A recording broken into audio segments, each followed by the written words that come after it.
இந்த ஒரு மாற்றத்தை நீங்க எப்படி பாக்குறீங்க? ஒரு படத்துக்கே 2 லட்சம் ரூபாய் எக்ஸ்ட்ரா அது ஒரு வசூலானாவே பெரிய விஷயமா பாக்குற காலத்தை தாண்டி இப்போ ஒரு ஹீரோட சம்பளம் 200 கோடி 230 கோடி ஒரு படத்துக்கு. ஸோ இந்த ஒரு டிரான்ஸ்ஃபர்மேஷன் எப்படி பாக்குறீங்க ஒரு 30 எனக்கு அது ரொம்ப ஆச்சரியமா இருக்கு. என்னமோ என்னால் அக்செப்ட் பண்ண முடியாத ஒரு விஷயம். ஏன்னா இந்த ஹீரோஸினோட சம்பளம் ஏற்றுனதே நம்ம producers. Title sponsor the Chennai silks, ஆஹா ஓஹோ ஆடி சேல்ஸ், ஜெயச்சந்திரன், குறைந்த விலை நிறைந்த தரம், தங்கள் தேவைகள் அனைத்தும் ஒரே இடத்தில். Jayachandran, MCR pure cotton club, formal and casual shirts, max gold, cash for gold, call 04445454545. Presents முதல் நாயகன் தாயாக நான். பவர்ட் பை சன்லேண்ட், பிசுபிசுப்பில்லாத Sunland refined sunflower oil. Healthcare partner Rainbow Hospital. Births right by Rainbow Hospitals. Your right to a safe delivery. Associate sponsor Supreme Furniture. Truly stylish. Hospitality partner Park Elenza.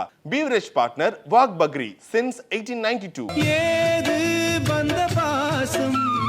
ஐயோ இந்த சாங்கில் நானா போய் மாட்டிக்கிட்டது தான்.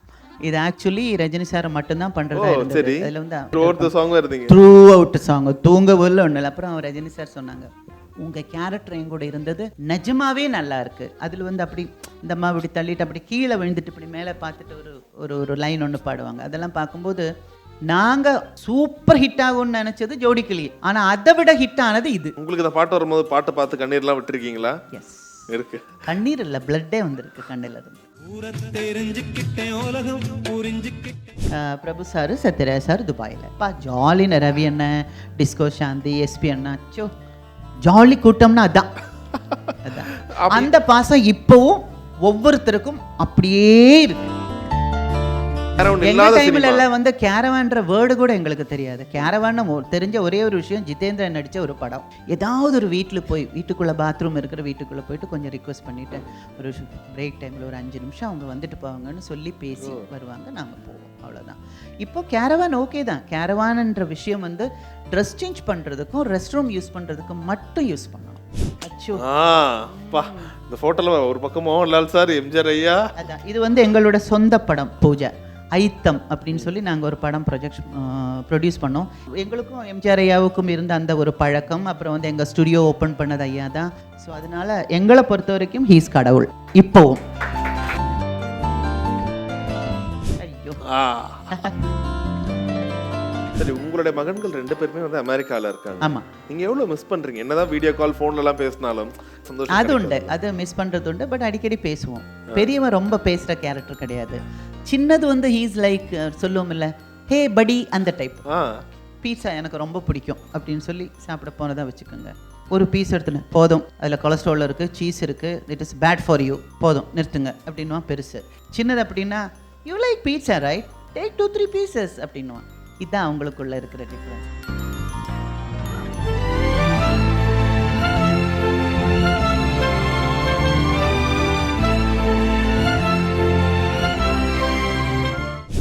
அச்சோ இது வந்து 80s எங்க ஒரு ஃப்ரெண்டு வந்து துபாயில் ஒரு ஸ்டுடியோ ஒன்று ஓப்பன் பண்ணாங்க, மீரான் அப்படின்னு சொல்லி, வெரி நைஸ் கை.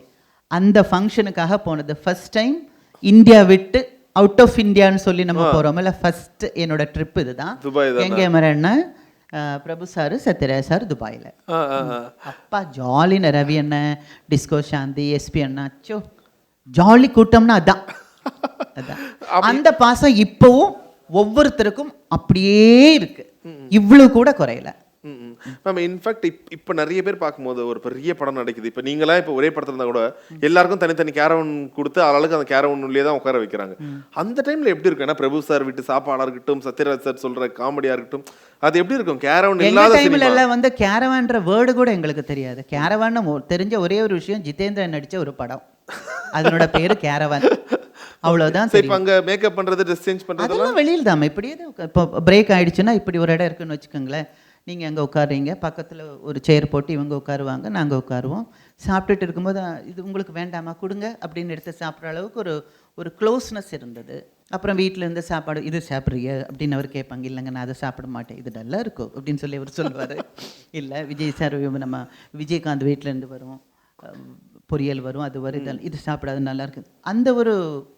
அந்த ஒரு க்ளோஸ்னஸ் இருந்தது. மரத்துக்கு கீழே உட்காருது, இல்லை பெரிய ஒரு கொடை பிடிச்சிட்டு அசிஸ்டன்ஸ் யாராவது உட்காந்துட்டு இருப்பாங்க. அப்போல்லாம் கேரவான் தேவைப்படலை. லொக்கேஷன் போகும்போது என்ன ஆகும்னா அசிஸ்டன்ஸ் இருப்பாங்க இல்லையா, அவங்க அந்த லொக்கேஷனுக்கு பக்கத்தில் இருக்கிற ஏதாவது ஒரு வீட்டுக்குள்ளே பாத்ரூம் இருக்கிற வீட்டுக்குள்ளே போயிட்டு கொஞ்சம் ரிக்வெஸ்ட் பண்ணிவிட்டு ஒரு பிரேக் டைமில் ஒரு 5 நிமிஷம் அவங்க வந்துட்டு போவாங்கன்னு சொல்லி பேசி வருவாங்க, நாங்கள் போவோம், அவ்வளோதான்.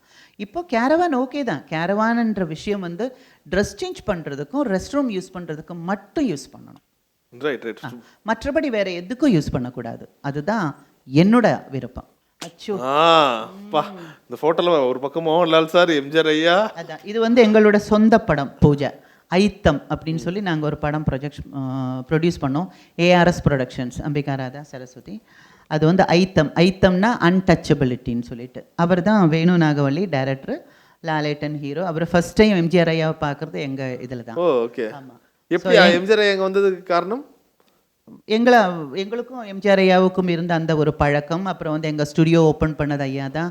அவங்க வீட்டுக்கு போயிருக்கோம், அவங்க கூட உட்காந்து சாப்பிட்ருக்கோம். ஸோ அதனால் அந்த ஒரு இதில் வந்து சார் படம் பூஜைன்னு சொல்லி அதுக்கு என்னம்மா ரெடி பண்ணிட்டு சொல்லு அப்படின்னு. ஸோ அதனால் எங்களை பொறுத்த வரைக்கும் ஹீஸ் கடவுள். இப்போவும் நீங்கள் யாருக்கு ஃபேனுன்னு கேட்டால் நான் எம்ஜிஆர் ஃபேன். சூப்பர். சரி, இப்போ நிறைய ஹீரோயின்ஸ் வந்து ரொம்ப மிகச்சில ஹீரோயின்ஸ் தான் ப்ரொடியூசரெல்லாம் மாறுவாங்க. இன்ஃபேக்ட் உங்களோட அந்த ஏஆர்எஸ் ஸ்டுடியோஸ் வந்து ரொம்ப பிரபலம். ப்ரொடியூசர்னா வெறும் காசு சம்பாதிக்கிறது மட்டும் இல்ல, நிறைய காசு. இல்ல எங்களுக்கு வந்து இல்ல அந்த டைம்ல வந்து ஒரே ஒரு படம் ப்ரொடியூஸ் பண்ணோம். we didn't make much profit or anything. ஷூட்டிங்கை விட செலவை விட 5 லட்சம் ரூபாய் அந்த டைம்ல ப்ராஃபிட் வந்தது. அந்த டைம்ல ஒவ்வொரு ப்ரொடியூசருக்கும் அது போதும். ஒரு படம் முடிச்சு ஒரு 2 லட்சம் ரூபாய் எக்ஸ்ட்ரா வந்து அதுவே பெரிய விஷயம், லாட்ரி அடிச்ச மாதிரி. ஒரு படம் ப்ரொடியூஸ் பண்ணோம், அப்போ தெரிஞ்சு போச்சு அம்மாவுக்கு அப்பாவுக்கு எல்லாம் இனிமே படம் ப்ரொடியூஸ் பண்ணக்கூடாது. ஏன்னா சில நடிகர்கள் எல்லாம் நம்ம பார்க்கும்போது தான் படம் பண்ணுங்க, நான் பண்ணுறேன் அப்படி இப்படின்னெல்லாம் சொல்லுவாங்க. ஆனால் பழகும்போது தான் தெரியும் அதில் எங்களுக்கு கொடுமை குடைச்சல்கள் கொடுத்த நிறைய பேர் இருக்கிறாங்க. அப்படி இருக்கும்போது வேண்டாம், எதுக்கு ப்ரொடியூஸ் பண்ணி போனால் தானே உங்களுக்கு அந்த பிரச்சனை. அதோடு சொல்லி ப்ரொடக்ஷன் விட்டாச்சு. டிஸ்ட்ரிபியூஷன் கம்பெனி இருந்தது, அதுவும் க்ளோஸ் பண்ணியாச்சு. இனிமேல் படம் ப்ரொடியூஸ் பண்ணுறதுக்கு ஆசை இருக்கான்னு கேட்டால் இல்லை, போனோமா நடிச்சோமா வந்துக்கிட்டே இருப்போம், அவ்வளோதான். சரி சரி மேம். நிறைய நேரத்தில் ஹீரோயின் அவங்க கிட்ட அந்த சம்பள விஷயங்களை பற்றி கொஞ்சம் கராராக தான் இருப்பாங்க. இப்போ நீங்கள் சொன்ன மாதிரி ரொம்ப ஸ்ட்ரிக்டாக வாங்குறவங்க இருப்பாங்க. இந்த ஒரு மாற்றத்தை நீங்கள் எப்படி பார்க்குறீங்க? ஒரு படத்துக்கே 2 லட்ச ரூபாய் எக்ஸ்ட்ரா அது ஒரு வசூலானாவே பெரிய விஷயமா பார்க்குற காலத்தை தாண்டி இப்போ ஒரு ஹீரோட சம்பளம் 200 கோடி 230 கோடி ஒரு படத்துக்கு. ஸோ இந்த ஒரு டிரான்ஸ்ஃபர்மேஷன் எப்படி பார்க்குறீங்க? ஒரு 30 எனக்கு அது ரொம்ப ஆச்சரியமாக இருக்குது.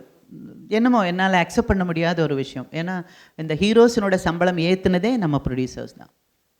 அப்போ ஒரு வகையில் பார்த்தா அது ப்ரொடியூசர்ஸினோட தப்பு. ஒரு ப்ரொடியூசருக்கு வந்து ஒரு மிஸ்டர் எக்ஸ் அப்படின்னு சொல்லி ஒருத்தர் வந்து ஒரு ஹீரோக்கிட்ட இருந்து டேட் வாங்கியிருக்கோம், ஆகஸ்ட் 1 to 10. அவர் உங்களுக்கு 10 லட்சம் கொடுக்குறாரா, நான் 15 தரேன், அந்த டேட் எனக்கு கொடுங்க. ஏற்றிட்டிங்களா இல்லையா? 15 அந்த இடத்துல தான் ஏறுது. ஏறியாச்சுல. அப்போ 10 பெருசா 15 பெருசா? நேச்சுரலி 15க்கு தான் போவேன். ஸோ அந்த மாதிரி ஹீரோஸுக்கு அமௌண்ட் ஏற்றுனதே ப்ரொடியூசர்ஸ் தான். ஆனால் பார்க்குறதுக்கு பாவமாக இருக்கிறதும் இப்போ ப்ரொடியூசர்ஸ் தான். ஏன்னா ப்ரொடியூசர்ஸ் இல்லைன்னா இண்டஸ்ட்ரி இல்லை. ஒரு ப்ரொடியூசர் நான் காசு போடுறேன், செலவு பண்ணுறேன், எவ்வளோ வேணாலும் பண்ணுறேன்னு சொன்னால் தான் ஒரு ஹீரோ, ஒரு ஹீரோயின், ஒரு டைரக்டர், ஒரு ப்ரொடக்ஷன். ஸோ அப்போ நாம் மதிப்பு கொடுக்க வேண்டியது ப்ரொடியூசர்ஸுக்கு தான். நம்பர் 1 அவங்க தான், அதுக்கப்புறம் தான் எல்லோரும். Okay okay, very nice ma'am. ஐயோ நம்ம கேப்டன் வேலுண்டு வினையில்லைன்னு சொல்லிட்டு ஒரு படம், டைரக்டர் கே சங்கர் சார். அந்த படம் பிகினிங்கிலிருந்து கடைசி வரைக்கும் நானும் விஜயும் வெஜிடேரியனாக தான் இருந்தோம். முருகன் சுவாமி படம் இல்லை, அதனால் சினிமா முடிகிற வரைக்கும் இவர் வெஜிடேரியன். ரைட். ஆமாம். ஓகே, நம்ம இன்னும் ஒரு எல்இடியில் ஒரு விஷயம் உங்களுக்காக காத்துட்டு இருக்கு. எஸ், இந்த பாட்டு வந்து எல்லாரோட வாழ்க்கையிலும் ஏதோ ஒரு வகையில் பாட வேண்டியது. உங்கள் வாழ்க்கையில் இந்த பாட்டு அசோசியேட் ஆனது எப்போ?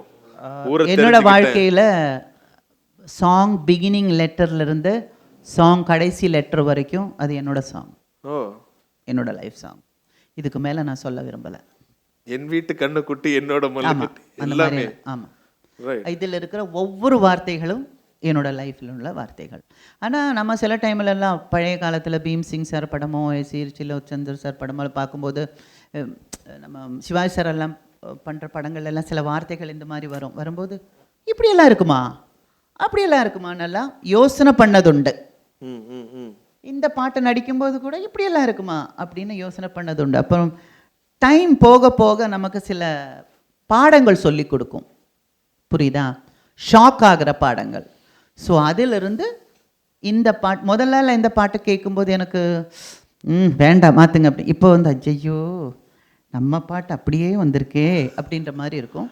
அந்த பாட்டு beginning to end it's my song my life. In fact அந்த பாட்டோட மேக்கிங் எப்படி இருந்துச்சு? ஏன்னா இதுல வந்து நீங்க வெறும் அந்த தோல் மேல கை போட்டு அவருக்கு அந்த ரியாக்ஷன்ஸ் மட்டும் தான் நீங்க கொடுக்க வேண்டியது. ஐயோ இந்த சாங்கில் நானா போய் மாட்டிக்கிட்டது தான். இது ஆக்சுவலி ரஜினி சார் மட்டும்தான் பண்ணுறதா இருந்தது. அதில் வந்து அந்த டைமில் அவங்க டைரக்டர் ராஜசேகர் சாரோட குரூப்பில் ஒரு 2-3 அசோசியேட் டைரக்டர்ஸ் இருப்பாங்க. பிரியன், ராஜா, 2-3 ஆளுங்க ரொம்ப க்ளோஸ் ஃப்ரெண்ட்ஸு. அதில் வந்து படம்லாம் முடிச்சதுக்கப்புறம் இந்த சாங் சொல்லும்போது ராஜா எனக்கு சொன்னாங்க, ஒரு சாங் பண்ண போகிறாங்க அப்படின்னு சொல்லும்போது, நான் இல்லாமல் சாங் பண்ணுவீங்களா அப்படின்னு நான் கேட்டேன். ஏன் உங்களுக்கு அந்த சாங்கில் இருக்கணும்னு ஆசை இருந்தால் நல்லாயிருக்கும், சரி பரவாயில்ல, சும்மா ஒரு பேச்சுக்கு சொன்னேங்க. இது போய் டைரக்டருக்கு சொன்னால் நல்ல ஐடியா அப்படின்னு சொல்லிட்டு ஈவினிங் ஃபோன் பண்ணிவிட்டு அவர் ராஜா சொன்னார், ஷூட்டிங் வாங்க. எதுக்கு அப்படின்னு. இல்லை அந்த சாங் பண்ணுறதுக்கு. சாங்கில் நான் இல்லையே. இல்லை நீங்கள் இருந்தால் நல்லாயிருக்கும், அந்த ஐடியா நல்லா தான் இருக்குது, ஒரு 2 hours தான், இடையில கொஞ்சம் வர மாதிரி ஏதோ ஒரு இடத்துல உங்களை காட்டிட்டு விட்டுலான்னு பார்த்தா ஃபுல் சாங்கில் வந்துட்டேன். ஒவ்வொரு 1 மணி நேரம் முடித்தோடனே ராஜாவை எப்படி பார்த்தோம், ராஜா இப்படி பார்த்துட்டு இருப்பாங்க. மறுபடியும் ஒரு 4 lines முடித்தோடனே மறுபடியும் பார்த்து இப்படி பார்த்தா எப்படின்னு பார்த்து த்ரூ அவுட் சாங் தூங்கவே இல்லை ஒன்றும் இல்லை. அப்புறம் ரஜினி சார் சொன்னாங்க, உங்கள் கேரக்டர் என் கூட இருந்தது நிஜமாவே நல்லா இருக்குது. அதில் வந்து அப்படி இந்த அம்மா இப்படி தள்ளிட்டு அப்படி கீழே விழுந்துட்டு இப்படி மேலே பார்த்துட்டு ஒரு ஒரு ஒரு லைன் ஒன்று பாடுவாங்க. அதெல்லாம் பார்க்கும்போது நாங்கள் சூப்பர் ஹிட் ஆகும்னு நினச்சது ஜோடி கிளி, ஆனால் அதை விட ஹிட் ஆனது இது. எல்லாரோட வாழ்க்கையிலும் அப்போலேருந்து இப்போ வரைக்கும் எல்லாரோட லைஃப்லயும் இந்த சாங் இருக்கு. எக்ஸாக்ட்லி. அதனால அது கனெக்ட் பண்ண முடியுது. அதனால உங்களுக்கு இந்த பாட்டு வரும்போது பாட்டு பார்த்து கண்ணீர்லாம் விட்டுருக்கீங்களா? எஸ் இருக்கு. கண்ணீர் இல்லை, பிளட்டே வந்திருக்கு கண்ணில் இருந்து. அந்த மாதிரி எல்லாம் ரைட். இன்ஃபேக்ட் இப்போ இந்த படம் எந்த அளவுக்கு இப்போ வரைக்கும் இம்பாக்ட் கிரியேட் பண்ணதோ அந்த ஒரு டைலாக் அந்த நாட்கள்ல, சாரே உந்த காரி என்ன மனைவி ஆகலாம், அது அந்த டைம்ல ஒரு பக்கம் கிண்டலா கூட நிறைய படத்துல சொல்லியிருக்கலாம். ஆனா நீங்க நினைச்சு பாருங்க, அது ரொம்ப ஒரு ஸ்ட்ராங்கான ஒரு டைலாக். இப்போ வரைக்கும் அது ஒரு படம் வந்து ஒரு 40 வருஷம் கிட்ட ஆக போகுது. இப்ப இருக்க சொசைட்டில நீங்க அதே டைலாக் எடுப்படணும்னு நினைக்கிறீங்களா, இல்ல எவ்வளவு மாறி இருக்கு? ஒவ்வொரு டீகேடும் நீங்க எடுக்கும்போது ஒவ்வொரு டே டு டே லைஃப் மாறுது. டே டு டே லைஃப் மாறுது. நிறைய விஷயங்கள் நம்ம லைஃப்ல பாடங்கள் சொல்லி கொடுக்குது. அந்த பாடங்கள் கத்துக்கிட்டு நாமளும் மாறிட்டு இருக்கோம். சில விஷயங்கள் வந்து நம்ம பயங்கரமாக ரியாக்ட் பண்ணுறோம். சின்ன விஷயத்துக்கெல்லாம் பெருசாக ரியாக்ட் பண்ணுவோம். எங்கே ரியாக்ட் பண்ணணுமோ அந்த இடத்துல நம்ம சில டைமில் குவைட் ஆகிடுவோம். தட் இஸ் பிகாஸ் நம்ம லைஃப்பை நமக்கு சொல்லி கொடுக்குற சில பாடங்கள். அப்போ லைஃப் மாறும்போது அது நம்ம லைஃப்பில் அது ஒட்டுதா, இது நம்ம லைஃப் தானா அப்படின்ற மாதிரி யோசனை பண்ணி பார்க்கும்போது அதை ரிலேட் பண்ணி போயிட்டு இருக்கு. நிறைய பேர் நிறைய விஷயங்கள் சொல்ல முடியாமல் மனசுலேயே வச்சு புழுகிட்டு இருக்கிறவங்க இப்போவும் இருப்பாங்க. அதுக்கு வந்து ஏஜ் வேணும்னு கிடையாது. 1ஆம் கிளாஸ் படிக்கிற குழந்தையிலிருந்து 90 வயசு பாட்டனோ பாட்டியோ வரைக்கும் அவங்க மனசில் சில விஷயங்கள் சொல்லக்கூடாதுன்னு அவங்க சொல்ல மாட்டாங்க. நீங்கள் என்ன தான் செஞ்சாலும். ஏன்னா நான் சொல்லி அதனால் வர்ற ரியாக்ஷன் என்னவா இருக்கும்னு நினச்சி பயந்துக்கிட்டு வருத்தப்பட்டு சொல்லாமல் இருக்கிறதும் இருக்கிறாங்க. பட் இருந்தாலும் ரொம்ப ஃபாஸ்ட்டாக லைஃப் போயிட்டு இருக்கு. ஈவன் தோ கோவிட் நமக்கு பாடங்கள் சொல்லி கொடுத்தாலும், இப்போ நடந்த கிராஷ் பாடங்கள் சொல்லி கொடுத்தாலும், நடக்க வேண்டியதும் செய்ய வேண்டியதும் நடந்துட்டும் செய்துட்டும் தான் இருக்கு. Right right. சரி, உங்களுடைய மகன்கள் 2 பேருமே வந்து அமெரிக்கால இருக்காங்க. ஆமாம். நீங்கள் எவ்வளோ மிஸ் பண்ணுறீங்க? என்னதான் வீடியோ கால் ஃபோன்லலாம் பேசினாலும் அந்த நேரில் இருக்கிற சந்தோஷம் அது உண்டு. அது மிஸ் பண்ணுறது உண்டு. பட் அடிக்கடி பேசுவோம். பெரியவன் ரொம்ப பேசுகிற கேரக்டர் கிடையாது. சின்னது வந்து ஹீஸ் லைக் சொல்லுவோம் இல்லை, ஹே படி, அந்த type. I can tell him anything. இப்போ நேற்று கூட நான் ஒரு ஃபங்க்ஷனுக்கு போகும்போது அங்கே ஒரு ஏவி போட்டதில் என் பசங்க ஃபோட்டோலாம் வச்சு போட்டாங்க. அதை நான் அவனுக்கு அனுப்பி கொடுப்பேன். பெருசுக்கிட்ட இருந்து அவ்வளோ இதெல்லாம் வராது. அவன் வந்து கொஞ்சம் ஒரு கண்டிப்பான அப்பா டைப்பு ஒரு கேரக்டர். அது வந்து அவன் எப்படின்னா அவன் வெரி அஃபெக்ஷனேட் கேட். ஆனால் சொல்லுவாங்கல்ல ஒவ்வொருத்தரும் ஒவ்வொரு கேரக்டர்னு. இப்போ வந்து சாப்பிட்றதா வச்சுக்கோங்களேன், பீட்சா சாப்பிட, சும்மா ஒரு உதாரணத்துக்கு சொல்கிறேன், பீட்சா எனக்கு ரொம்ப பிடிக்கும் அப்படின்னு சொல்லி சாப்பிட போனதாக வச்சுக்கோங்க. ஒரு பீஸ் எடுத்துன்னு போதும், அதில் கொலஸ்ட்ரால் இருக்குது, சீஸ் இருக்குது, it is bad for you, போதும் நிறுத்துங்க அப்படின்னுவான் பெருசு. சின்னது அப்படின்னா you like pizza right, take 2-3 pieces அப்படின்னுவான். இதுதான் அவங்களுக்குள்ள இருக்கிற டிஃப்ரென்ஸ்.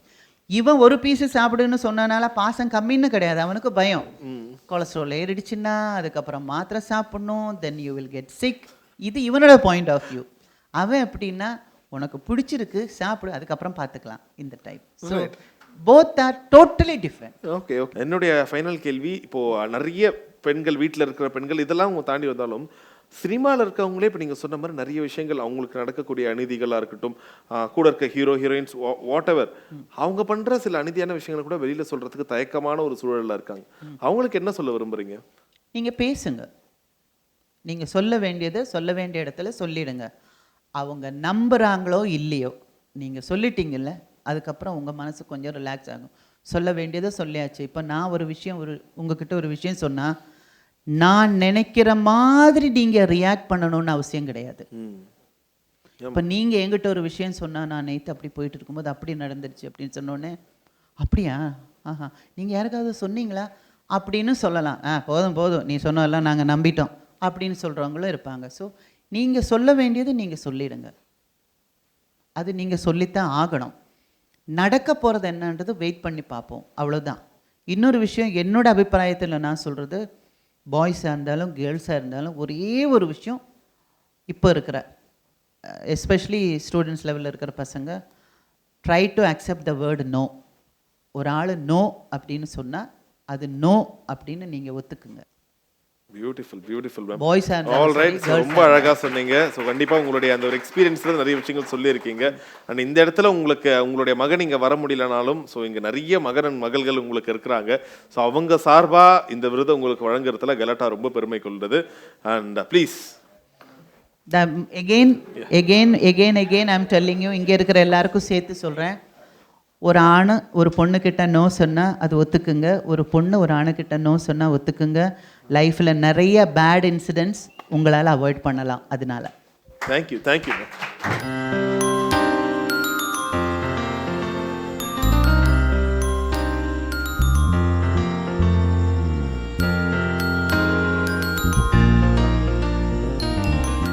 ஸோ அப்படியே யூ கேன் ஹோல்ட் இட். இது மலையாள படம், இது தமிழ் படம், இது மலையாள படம். ஸோ ஓகே, ஸோ 4 decades ஒருத்தங்க வந்து இப்பயும் நம்ம கூட ரொம்ப கனெக்டபுளாக இருக்காங்க, நம்ம கொண்டாடிட்டு இருக்காங்கன்னா it's not a easy deal. So நீங்கள் ரொம்ப வெற்றிகரமாக அதை தொடர்ந்து பண்ணிட்டு இருக்கீங்க. அதனால தான் இப்போ இருக்க 2K kids முதற்கொண்டு உங்களை ரெகக்னைஸ் பண்ணுறாங்க, உங்களை ரசிக்கிறாங்க. ஸோ அதோட ஒரு சிறிய துளி தான் இந்த ஃப்ரேம் நினைக்கிறேன். Thank you so much. இப்போவும் வெளியில் போகும்போது இப்போ இருக்கிற நியூ ஜென் கிட்ஸு சொல்லுவாங்க, மேடம் 80s சாங்ஸ் தான் மேடம்னு சொல்லும்போது சந்தோஷமாக இருக்குது. நிஜமாக அதை கேட்குறதுக்கு சந்தோஷமாக இருக்குது. அதுவும் இல்லாமல் அந்த டிவி மீடியா அப்படின்னு ஒரு இது வந்ததுனால நீங்கள் இந்த உலகத்தை விட்டு போனாலும் எல்லாரோட மனசுலேயும் நீங்கள் அது இருப்பீங்க. ஏன்னா இப்போ வந்து எம்ஜிஆர் ஐயா படமாக இருந்தாலும் சிவாஜி ஐயா படமாக இருந்தாலும் நம்ம சினிமா பார்க்குறதுனால தானே இன்னும் நம்ம கண்ணுக்கு முன்னால் அவங்க இருக்கிறாங்க. ஸோ அதனால் ரொம்ப சந்தோஷமான விஷயம். கடவுள் ஸ்ட்ரைட்டாக நிற்கிறதுக்கு ஸ்ட்ரென்த்து கொடுக்குற வரைக்கும் இந்த ஃபீல்டில் நான் நின்றுட்டே தான் இருப்பேன். Super super super ma'am. Thank you. And it's the time for the award.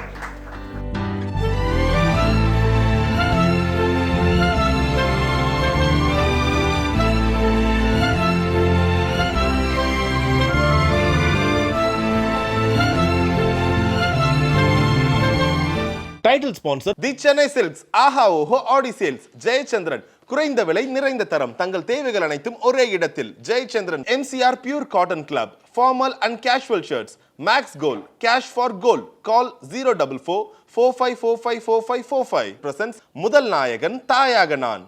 Powered by Sunland, பிசுபிசுப்பில்லாத Sunland refined sunflower oil. Healthcare partner Rainbow Hospital. Births Right by Rainbow Hospitals. Your right to a safe delivery. Associate sponsor Supreme Furniture. Truly stylish. Hospitality partner Park Elenza. Beverage partner Wag Bagri since 1892.